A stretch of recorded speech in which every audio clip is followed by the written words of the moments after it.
各位朋友，大家好，欢迎收看《风水出任务》，我是李行。哎呦，今天的节目啊，厉害啦！我们风水出任务这个节目啊，进行到现在，哇，多少集了？90集了没有？快90集了，对不对？80多集嘛，对不对？那80多集真的，我觉得很感恩哦。这个节目的内容啊，帮助非常多的朋友，不管是在买房子的选择上、装潢的这个方向上面，都给予他们非常大的一个鼓励。帮助啊，那今天呢？我觉得这个节目为什么说厉害呢？因为啊，我要带各位来参观什么？什么叫做真正的这个风水的样板房啊？今天我们来到桃园市啊，那这一个屋主啊，其实当初他房子他是自己的地自己盖啊，他是自地自建。啊，那但是呢，我老师进入的时间是他整个硬体都已经好了，也就是说这个外部的水泥啊、钢筋啊全部都好了。那我是在第2阶段进来的，所以呢，那我参与整个设计装潢的过程。啊，那因为整体的一个动线啊，等一下会大家好好的这个来介绍，你就会发现里面每一个小细节、每一个空间都隐藏着风水的含义在里面，但是并不会因为这样子而破坏我们整体设计的美感啊。那所以今天节目的内容啊，哇，很多。很丰富，很精彩。先帮我做一件事情，先把今天节目分享出去了。好，然后还有啊，因为今天会带大家有点像是参观美术馆的这种感觉，所以有很多的元素，大家眼睛呢一定要瞪大一点，一定要睁开一点。好，如果来不及做笔记没有关系，看完了这一次之后再看下一次，下一次还来不及做笔记，你就重复一直看了哦。好了，来，不要讲太多废话了。我们先从哪里开始说嘞？我们先从大门开始讲。其实呢，那从这一个区块这房子的大门，在一开始是没有这个隔间的这个玻璃的。那没有这隔间玻璃的时候呢，其实在阳宅风水啊，他不太喜欢一进门就直接看到最后面，感觉好像整个房子都看透了。啊，那有一些民间的说法会说，哇，那这样子一下子就看透了，没有办法聚气呀。哦，那该怎么办呢？那很多时候我们会做一个玄关，对不对？你像我这个空间，也许有些朋友就会认为说，那我就在这里放一个屏风到顶的屏风，那是不是我就把玄关的位置创造出来啦？这个方式没有错，但我觉得这个方式很可惜，因为如果说我们做一个不透光的屏风，其实我的视觉就被阻隔了。我们人是感官的动物，我一进门之后，我会希望，就算我不能够有通透感，至少我有光源能够穿透过来。或者说那时候我就建议了我们的屋主，你这里要做一个区隔，要做一个玄关的空间没有问题，但是你要做成一个透光、不要透视的雾面玻璃、长虹玻璃，或者是带花纹的玻璃啊。那这样子创造出来之后呢，还有没有什么方法可以帮助我们的屋主把玄关的气场更为巩固呢？之前的节目常跟大家分享说，这个房子层次要分明，格局要清晰。层次分明，除了说实体的这个隔间之外，我们也可以运用材质、颜色、花纹的区别，让感官上面产生一种感觉哦，原来这个玄关跟客厅是分开的。你看，以我们这边，所以我们的屋主在玄关落尘区的这个地方，它采用了一个石材的那个玄关的地板啊。那一进到客厅的空间呢，就变成木质的木纹地板啊。借由这种材质的差别、颜色的差别、花纹的差别，让我们很明确，甚至让房子的气场很明确的知道，这个位置是玄关，玄关又是家里面第一个回风反气的地方。那这样子，玄关的气场就能够很完整的被保留在这个空间里面。那重点是，玄关不会因为有了这个隔间，整个灯光是昏暗的，非常棒的一个设计。好，那除此之外呢，那玄关进来之后，我们就来到了客厅啊。那客厅呢，其实我们可以看到，从画面上看到，哇，这里的采光非常好。所以当初在来的时候，我就直接跟屋主讲了啊，你这个客厅呢，采光一定要想尽办法保留住，不要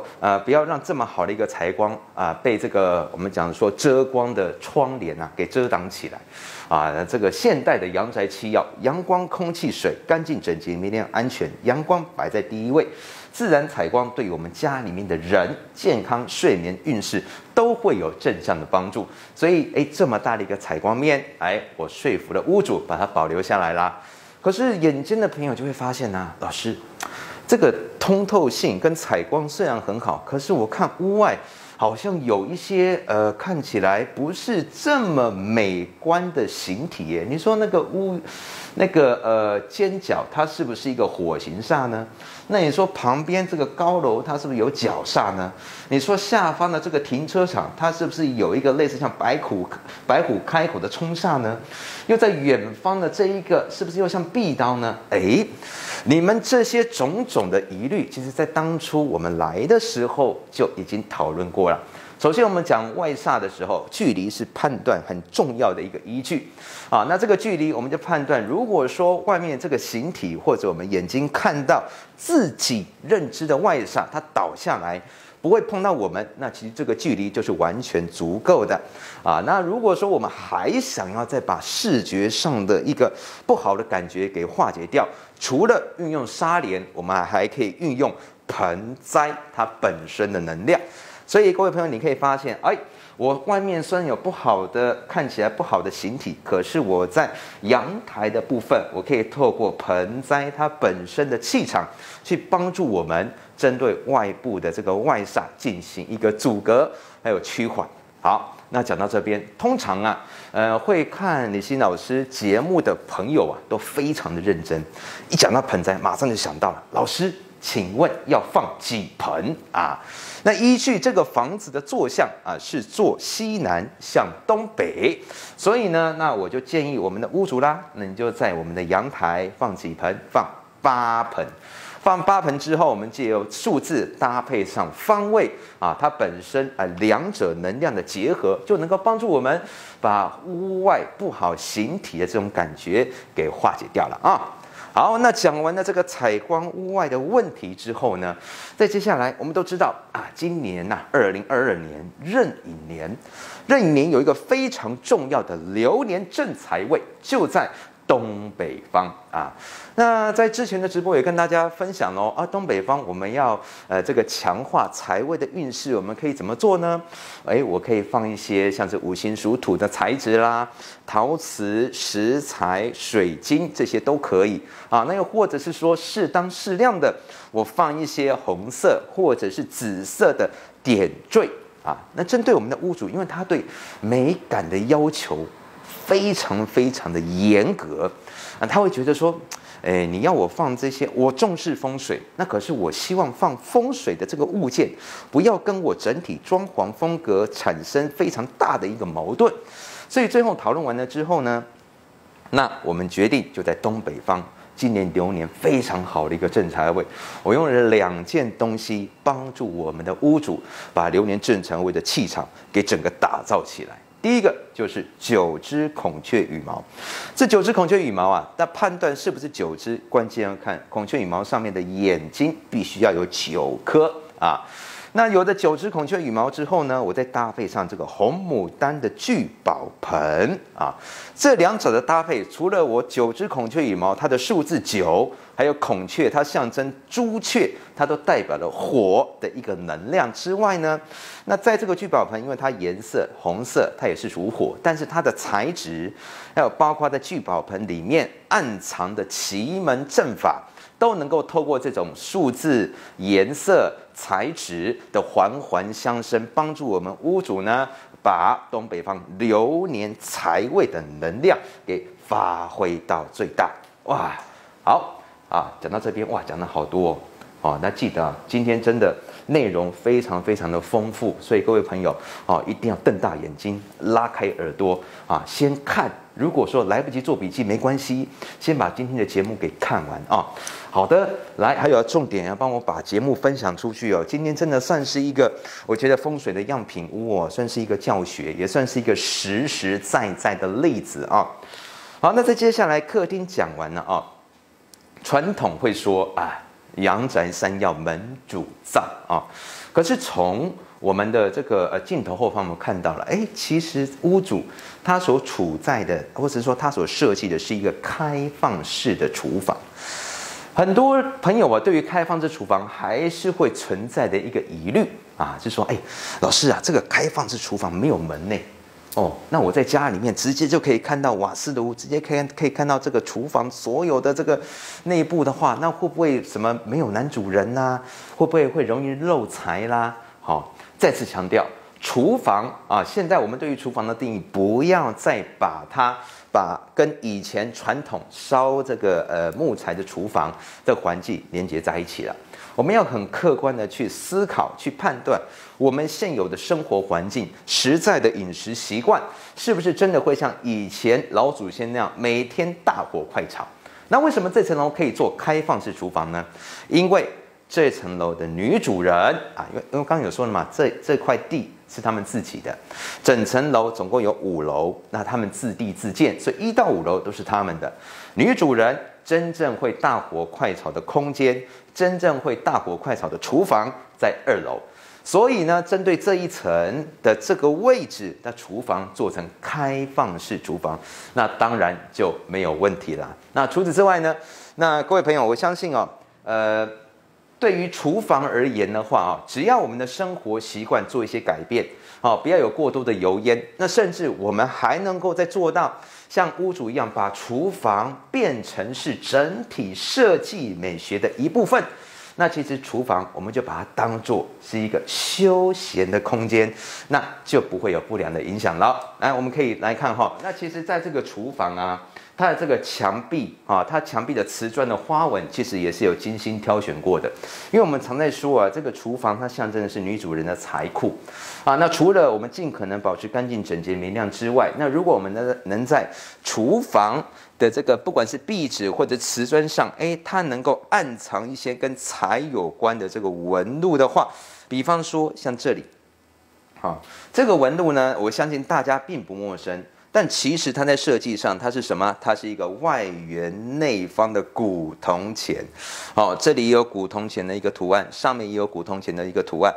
那这古铜钱呢，彼此互相的这样一连串，这叫做钱连着钱啊。那除了这个墙壁瓷砖的花纹呢，我们也可以看到，在整个厨房啊，它在瓷砖的选择上面，地砖的选择上面，它运用了一个6角的龟壳砖。其实这种龟壳砖为什么在以前的古宅很喜欢使用？因为以前的呢，我必须说，对于财，他们是放在第2位，第1位放的是什么？叫做人丁兴旺啊！怎么样能够人丁兴旺？家里面的人要健康长寿。所以我们为什么我们回想一下啊，是不是爷爷奶奶辈啊？我那个外公外婆住的房子哇，用很多的龟壳砖呢。这些6角龟壳砖，因为乌龟象征着长寿嘛，所以呢，那我脚踏龟壳砖，那自然而然我这个龟壳6角所象征龟的一个长寿的能量，就能够由底部去散发上来。那我有了这个长寿的概念，再搭配上我钱连着钱的这个金钱砖，那对于我们女主人啊，在这边我煮个咖啡，我做个点心，也能够感受到这个好厨房，又健康又有财的一个正能量的气场了啊。那当然了介绍了跟风水有关的这个设计之后呢，我们也可以看到，不管是橱柜里面摆的咖啡杯或者是中岛吧台上方摆的酒杯，我们都能够很明确的感受出来，女主人她不管是在设计美学上面，在整个生活的品质、生活的格调上面，真的是要求的非常非常高啊。我觉得这种像这种吊柜吊柜的这种在厨房的一个设计，对于现代一个年轻人而言，我觉得是一个蛮好的一个参考的一个方向了那这些针对这个植栽我跟各位同学分享一个概念有些人会认为说，我家里面不能够放假的植物，会认为说假的植物好像会造成家里面人的感情好像会容易虚情假意啦。这家人的感情会比较生疏啦我在这里我稍微做一点修正如果说我们期待我们放盆栽跟植物是要用来开运的，是想把家里的生气给带起来的，那一定要放真的。可是如果说我家里面类似像这种吊柜，我是简单，而且我是极为少数的，我要当做一个装饰，我并没有刻意的给它贴标签，你要帮我开运，你要帮我增加生气，那它就是一个装饰品。我们只要适当适量，不要过多，它就不会产生不好的影响啊。所以呢，给大家做一个这个观念上的一个修正的哦。好，那讲完了这个厨房，那再接下来我们就再继续来看啊。哇，这里面再接下来这个位置呢，好，讲到这里了。哇，我们从这边可以看到我们主人他个人的喜好。哇，我们的摄影师 Andy 啊，他刚来的时候看到这个空间就开始在流口水了。哈哈哈。好了，那个人的喜好归个人的喜好了，那可是我们从一些基本的这个生活习惯上，我们也可以看到这个女主人屋主她本身对于这个家，她要求的非常非常的严谨。我们很多时候我们放酒瓶的这个地方啊，就是都会摆的相对比较混乱一点。那可是就屋主你可以发现，他连这个酒的归列上面，在底部，哇，这也算是我们台湾之光啊，金门高粱，是不是？中间这一层呢，就是来自世界各地的红酒。上面这一层呢，那就是一些世界各地的，不管是白兰地啊、whisky 啊，都整整齐齐的摆放啊。我觉得这也是提供各位朋友一个方向啊，就是说虽然说自己的喜好不同，但是只要是摆放自己喜欢的收藏品，也要务必摆放的干净整洁明亮啊。好了，不过在这里不是给大家介绍酒啦，是要跟大家介绍什么呢？这一个空间这个空间是我们今天来的这个业主家的文昌位那以这个文昌位呢，当初也特别交代了我们的屋主务必要预留一个空间。那这个空间我们摆了之前在节目跟大家分享的文昌阵有这个文昌塔、文房四宝，还有4盆的文昌竹，而且这文昌竹我们的屋主他非常的严谨，除了摆4盆之外，每一盆里面有4支，每一支上面呢有4片叶子。藉由这个4，它本身文昌的一个能量，再搭配上这单独一支的文昌塔它就能够形成所谓的1-4同宫。那毕竟屋主他自己也是有在做生意的那所以这样子一个阵法布下去之后呢，对于我们屋主的事业、口碑、知名度、文书债券都会有正向的帮助好，然后再来就是这个灯这个灯其实是24小时点亮的。因为之前也跟大家一再的提醒，房子里面好的位置，财位、文昌位都需要干净、整洁、明亮。那我这盏灯24小时点亮的，那重点它就是个黄光，一个暖光源，它就能够透过我光源本身的光度、照度还有温度让这里文昌的气场一直源源不绝那还有一个就是屋主他也非常非常的细心一般我们在家里面有一些边边角角的地方，我们不管是实际上的一个安全，家人可能不小心踢到、不小心碰到都会产生一些可能受伤的一个疑虑那所以呢，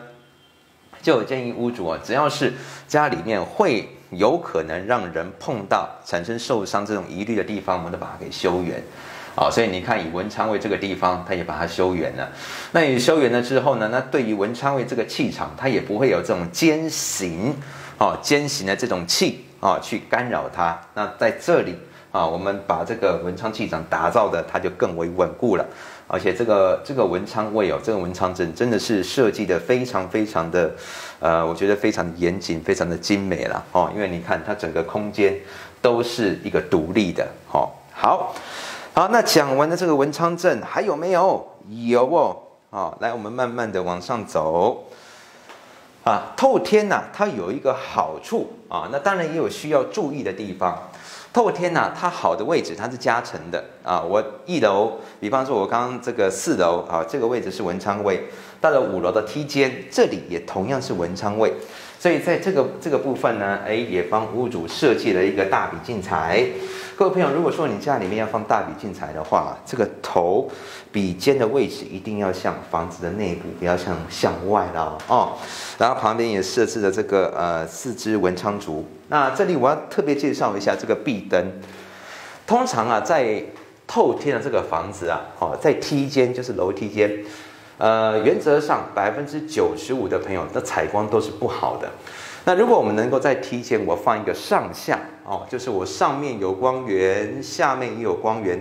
这种上下双向的一个壁灯，它不只能够往上去照我们这一块让我们的高度再往上提升，往下它能够照到我们在梯间阴暗的这部位，一举两得。而且我能够透过这个光源呢，它把我楼层跟楼层的之间的气场当作是一个衔接的桥梁。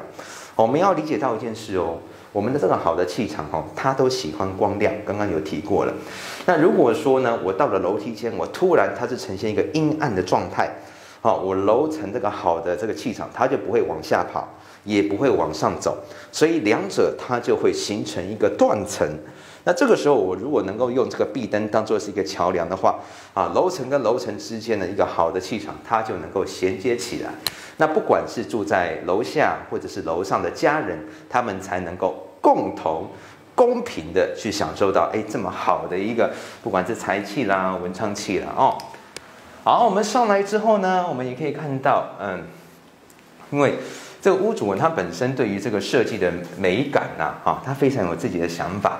那所以呢，那当初老师和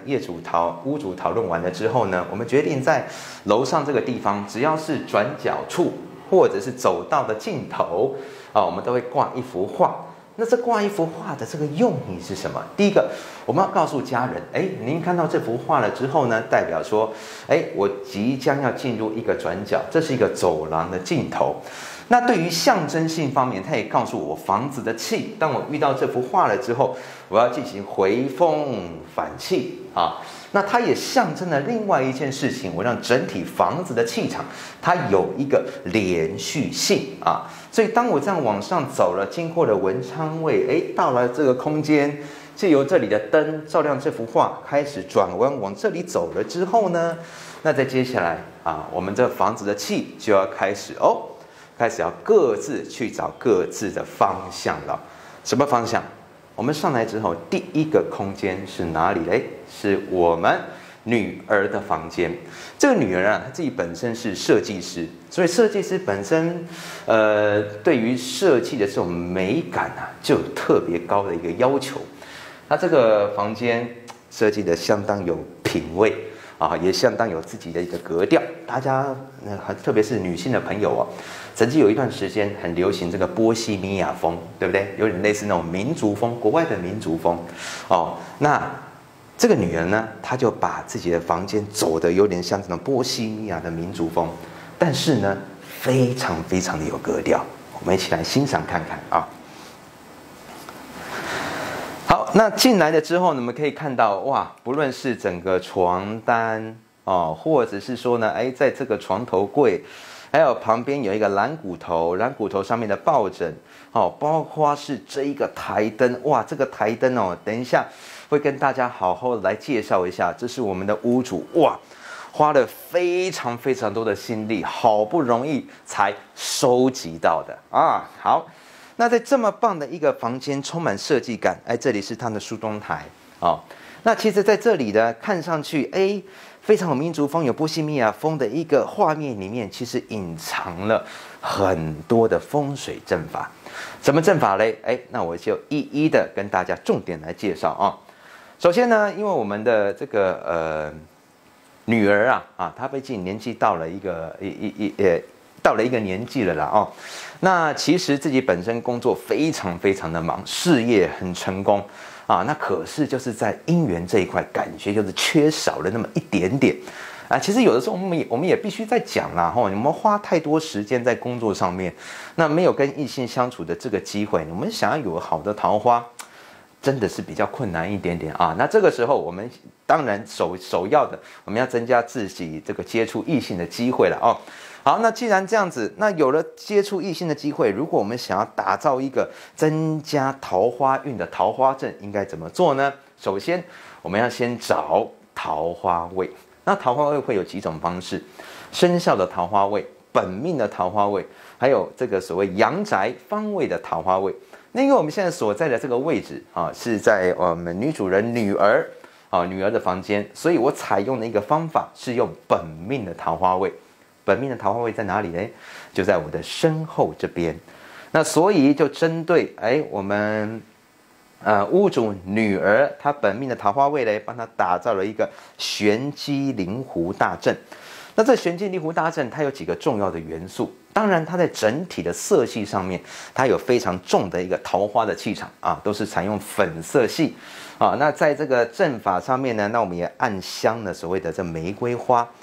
除此之外呢，在里面布满了这个粉晶，粉晶的正中间也是我们阵法的核心啊，有一只白色的狐狸。各位，如果说我们要求桃花那除了求粉色之外，那白色也是非常好的一个选择的方式。而且如果我们要求桃花要用狐狸的话，这狐狸只能用白色，不能够用黑色哦好，那当然除了我们眼睛看得到的这些元素之外，当然在这个狐狸的底部，我们有针对屋主女儿她的生辰八字啦，或者本身我们有一些奇门的一些引风水的布局，去把它给隐藏起来那在节目这里呢，我们就不多做说明了那除此之外我们看上去其实一切都再正常不过了，也很漂亮可是你们知道吗？这个方位刚好又是房子的泄气方那这个泄气方其实我们长时间睡了会导致我们睡在这屋子里面的人，房间里面的人怎么睡都睡不饱那对于精神状态啦、工作效率啦、财运都会有这个拖累的影响那所以呢，那也在这个房间我们看上去非常漂亮的地毯下方，我们帮屋主的女儿用这个红绸布封死，上面呢再盖这个蓝地毯，所以在视觉上面它不会看出来，可是它能够有效的去止泻，把泄气方负面的影响，把它完全的给化解掉，这个就叫做引风水啦。好，刚刚有特别介绍这个灯为什么我特别喜欢这个灯呢？因为呢，这个灯除了它本身它外观非常的典雅之外呢，还有就是当我们这个房间平时没有人的时候，我把灯关起来，看看，你们可以看到吗？这盏灯它所散发的一个能量光源它也是让整个房间的气场它可以源源不绝的让里面的整个磁场、气场因此产生一个循环的效果。所以这个房间只要有一盏灯，让它长时间保持光亮的。当然睡觉的时候关起来了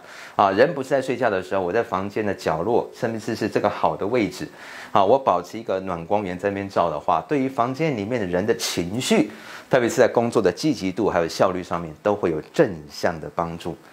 你看这个灯我真的很喜欢因为这个灯你看它往上，它可以照到哪里？照到这个角落。那照到角落之后，其实光源的光线它会往外来延伸。所以虽然房间我上面这个筒灯是关的，可是光有这个暖光源的灯照了这个角落，我整个房间看起来就是相当的有活力我觉得真的很棒好，那以这幅画刚刚也有跟大家来分享了我们的屋主在每一个走道要转角处，包括走廊的尽头我们都会准备一幅画那这幅画也是告诉家人，也是告诉房子的气场在这边我们要进行一个转换，在这边它是一个阶段性的一个结束，而且这结束呢，它会结束在我们画里面好的寓意当中好，所以透过今天我们在桃园这里的一个案例跟大家一起来分享有没有感觉今天真的是我们好像参观了一个风水的样品屋，对不对？那我们的摄影大哥 Andy 也很辛苦跟着我楼上楼下我们这样跑，对不对？好的，来，那希望今天在这个节目的对，还有这个，抱歉，哦，这个是无心插柳哦。刚刚镜头有带到这边吗？哦，这里最后啦，跟大家来分享一下，哇，无心插柳发现的，哦，这个是我们屋主的厕所啦。好，厕所那当然它使用一个暗门，暗门就是说，我不要让因为这里是餐厅嘛，我不要让家人觉得说，我吃饭的后面还有一个厕所门，好，至少在心理状态上面，会觉得比较不会有一些杂念啊。那可是在这个厕所，我要好好的跟大家来分享一下，之前在厕所，有跟各位朋友在说，厕所要准备小三宝，小夜灯、小盆栽、扩香瓶。是不是？那大家对于小夜灯、小盆栽、扩香瓶的一个摆法，都会觉得说啊，我要准备重新买一盏灯啊，灯的旁边要放盆栽，盆栽旁边要放扩香瓶。可是我们今天的屋主厉害了，他这个灯啊，直接从装潢的时候，就把它镶在天花板上面了。所以为什么会说看房子的在最基本的3大黄金期，买房子前、装潢前、入住前，因为我们能够占绝对的主动性。来，我们看一下里面这间厕所，你们看到这个屋主啊，他放盆栽，还有这个摆这个灯的这个方式哦，真的会让人眼睛为之一亮。各位，你们有看到了吗？我们的屋主是怎么摆的？他这个灯，他是直接在装潢的时候，他就安在天花板上了。然后呢，他的盆栽就直接类似像一个装饰品一样镶在墙上方了。所以呢，以这种放的方式，就会让人家觉得这个盆栽和这盏灯，其实它就是厕所的一部分，它不是刻意放进去的，这是一种很自然而然的一个融入。其实很多时候，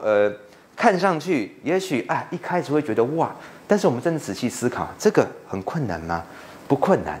关键就是在我们有没有在设计初期，或者是说我们在打造我们房子的时候，就先把这些元素放进去房子的概念里面啊。那所以再次强调我们要请老师看风水3大黄金期，买房子前、装潢前还有入住前，因为唯有这3个黄金期让老师提前的跟你们共同一起参与，跟你们共同一起讨论，你们在事后才能够真正更加具备完美主动性去打造自己的居家风水。好啦，今天就跟大家导览到这边，我们风水出任务，下次再见啦，拜拜。